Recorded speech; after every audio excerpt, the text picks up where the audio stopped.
All right, so we're standing here on this little bay here where this creek feeds into Gunflint Lake, and we're here on the grade of the Gunflint Lake Superior, and the railroad would have crossed this small little creek on its way towards camp number 4. And so you can see here we have some really good evidence of the corduroying that was done to support the grade. All the logs placed beneath the grade to support it, and the railroad would have continued this way to the north.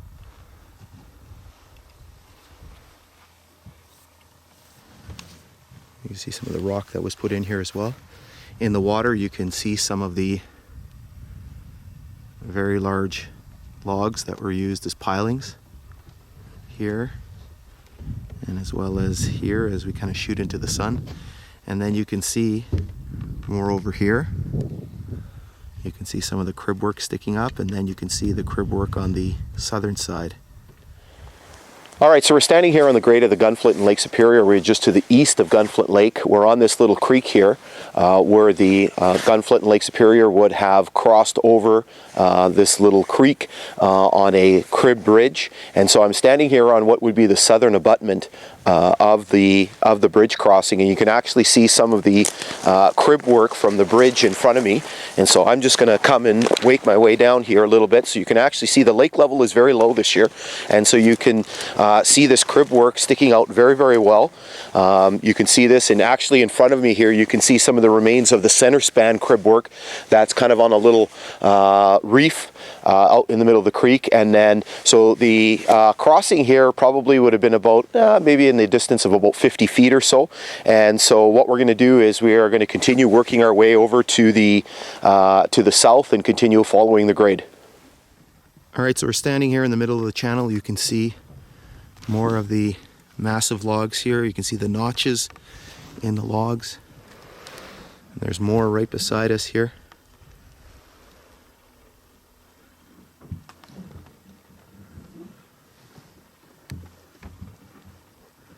And you can see the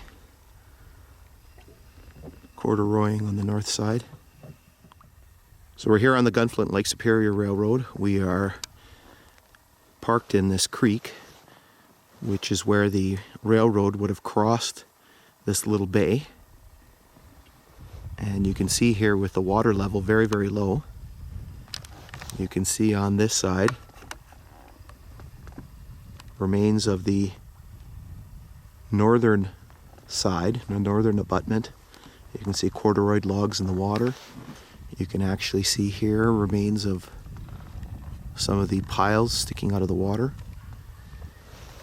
We're sort of anchored up against this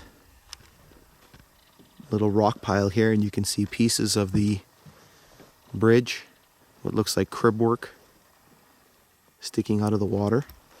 And then over here you can see what's left of the southern side, the southern abutment. You can see more crib work here. You can see the very large size of the logs.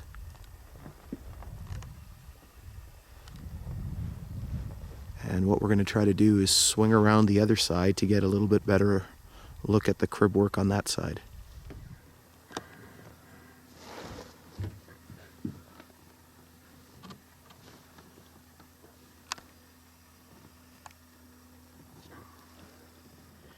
All right, so just a close-up view here of the timbers that make up the cribbing on the south side of the bridge. You can see how large they are, and in very good shape after being placed here probably about 113 years ago. You can see that it's been partially overtaken by a beaver lodge. All right, so we're standing here near the southern abutment of the bridge crossing at the small creek just beside Gunflint Lake, and here you can see part of the bridge piling. You can see some over there. And so what we have here is we actually have what appears to be some form of handbrake that was found in there. I pulled it out so we can just sort of look at it a little bit better. And so you can see it's some sort of, as I said, handbrake that would be on possibly a log car. And so kind of a neat little find. It was lying here just in the water, right in between the parts of the crib here. You can see that the beaver has built a lodge on top of it.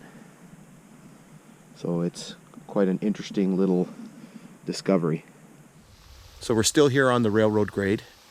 We are on the shores of Gunflint Lake here, which is just to the north of us. The railway in the section here runs east and then curves to the west here, and what you can see is a little bit of cutting or rock work here on the southern side of the grade. As I'm walking here, I can still feel some of the indentations of where the ties would have been. And so as we continue to move westerly here, you can see this cutting work on the continuing on the south side of the grade here.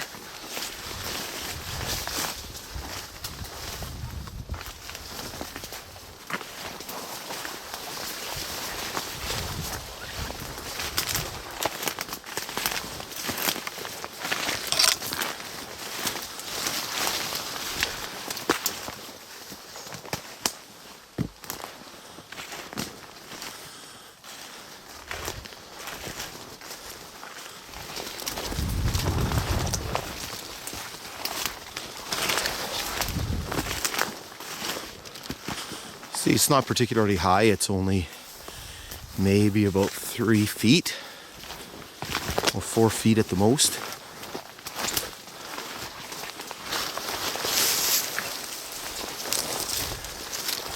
And so then the grade continues this way in its westerly direction.